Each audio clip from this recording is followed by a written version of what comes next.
Bonjour à tous, donc je vais vous présenter le travail que j'ai fait sur les déficits en micronutriments et anémie chez les femmes enceintes en Guyane. Donc pour vous remettre un petit peu le contexte, lors de la grossesse, il y a une augmentation des besoins nutritionnels aussi bien pour la santé de la femme que celle du fœtus. La littérature a montré que des déficits nutritionnels pendant la grossesse, elles pouvaient amener à des complications aussi bien pendant la grossesse, lors de l'accouchement, mais aussi pour la suite de la santé du nouveau-né.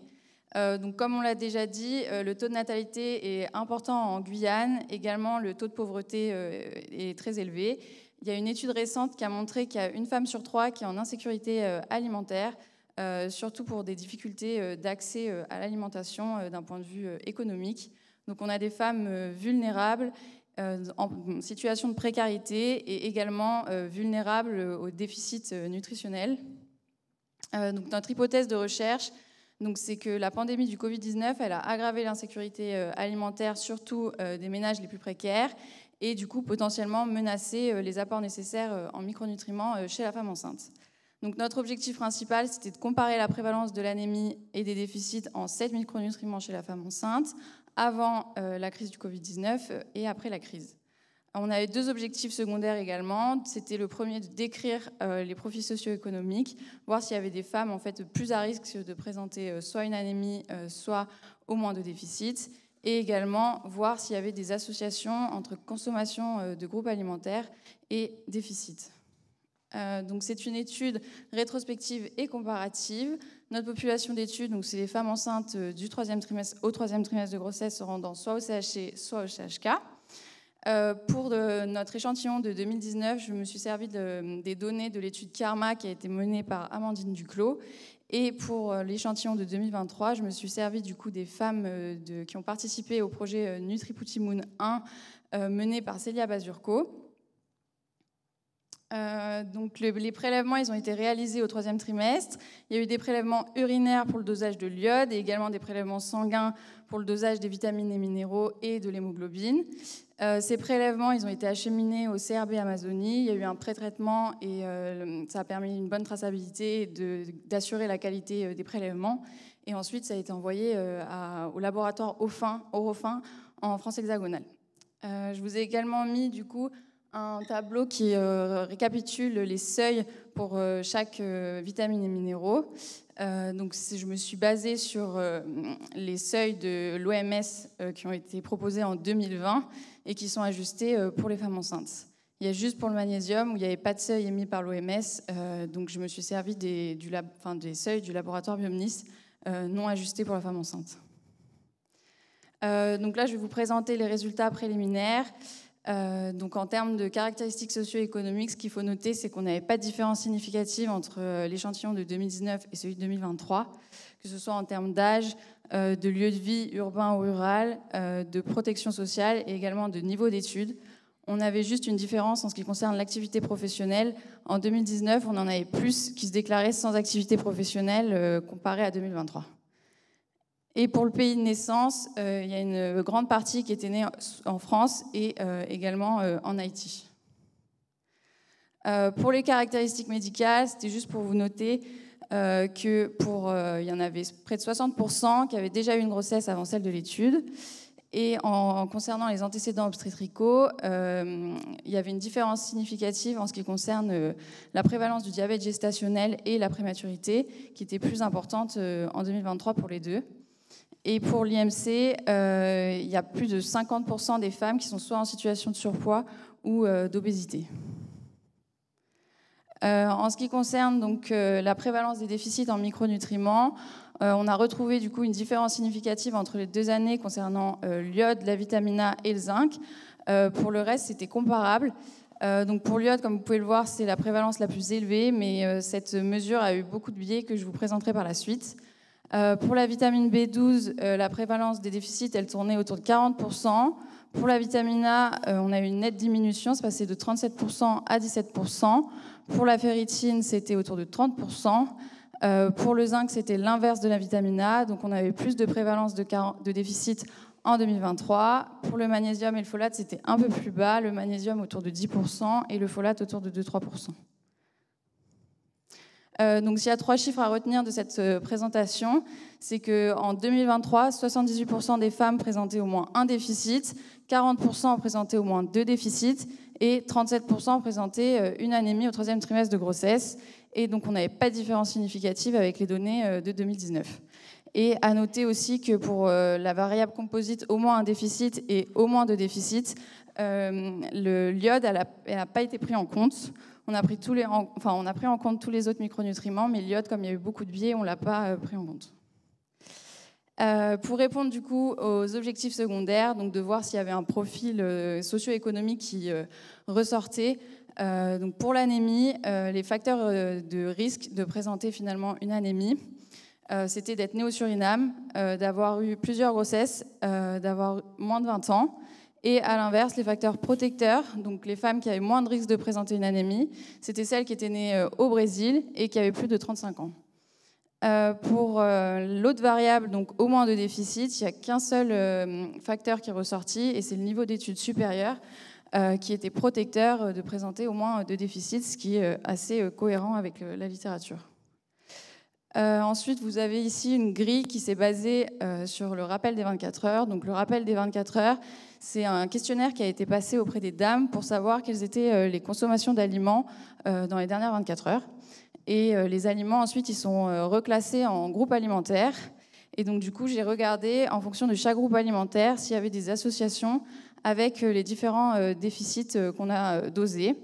Et donc, les points en vert, c'est les associations négatives. Donc, par exemple, la consommation de fruits et légumes riches en vitamine A a une association négative avec un déficit de vitamine A, ce qui est plutôt logique. Et en rouge, donc la dernière ligne, vous pouvez voir le PEMBA, donc qui à l'inverse montre des associations positives avec les autres déficits. Donc, par exemple, une consommation de PEMBA, il y avait une association positive avec le déficit en vitamine A, et également avec le fer et avec la présence d'une anémie. Et c'est bien du coup les associations significatives qui sont présentées ici. Je vous ai également mis la prévalence des femmes qui se déclaraient consommer du PEMBA en 2019 et 2023. Donc c'est possible qu'il y ait eu un petit biais de prévarication sur ces prévalences et que ce soit un petit peu sous-estimé. Et à noter aussi que du coup, il y avait 60% des femmes qui se disaient consommer du latte. Donc latte, c'est PEMBA en créole haïtien, qui était d'origine haïtienne. En ce qui concerne donc les limites et les forces de notre étude, donc comme vous l'avez vu, pour la vitamine A, il y a une nette diminution. Entre 2019 et 2023, c'est passé de 37% à 17%. On a 2 hypothèses pour expliquer cela. La première, c'est qu'il y a eu un changement de procédure du laboratoire pour la vitamine A. En fait, avant, il était recommandé de prélever, que les prélèvements étaient emballés dans des tubes d'aluminium parce que la vitamine A est sensible en fait à la lumière. Et en 2023, ces recommandations, elles n'étaient plus d'actualité. Et également, après l'inflation, après la crise du Covid-19 ou liée à la guerre en Ukraine, les prix ont augmenté surtout. Mais ce qu'on peut retrouver de moins cher actuellement sur le marché, ça va être les patates à chair orange, enfin les patates douces à chair orange, les carottes, les giromons, et c'est également les légumes qui sont les plus riches en vitamine A. Donc c'est également notre deuxième hypothèse, mais ça colle pas avec nos rappels des 24 heures, où on a une légère hausse de consommation de fruits et légumes riches en vitamine A, mais qui n'est pas significative entre les 2 années. Pour l'iode également, je vous ai dit qu'il y avait eu beaucoup de biais. Donc le premier, c'est que ce n'était pas forcément la technique de référence qui a été utilisée. En pratique, il est recommandé de faire des recueils d'urine sur 24 heures, donc c'est-à-dire demander à la dame de recueillir ses urines sur 24 heures, mais c'est énormément de contraintes et donc c'est compliqué de le réaliser. Et sinon, il est recommandé de prendre les premières urines du matin. Mais c'est également compliqué. Donc en fait, on avait une dilution importante qui sous-estimait finalement nos carences, enfin nos déficits. Et on avait également des valeurs d'iode très élevées dans les urines qui pouvaient faire penser à une contamination à la bétadine et à l'inverse, qui masquait finalement nos déficits.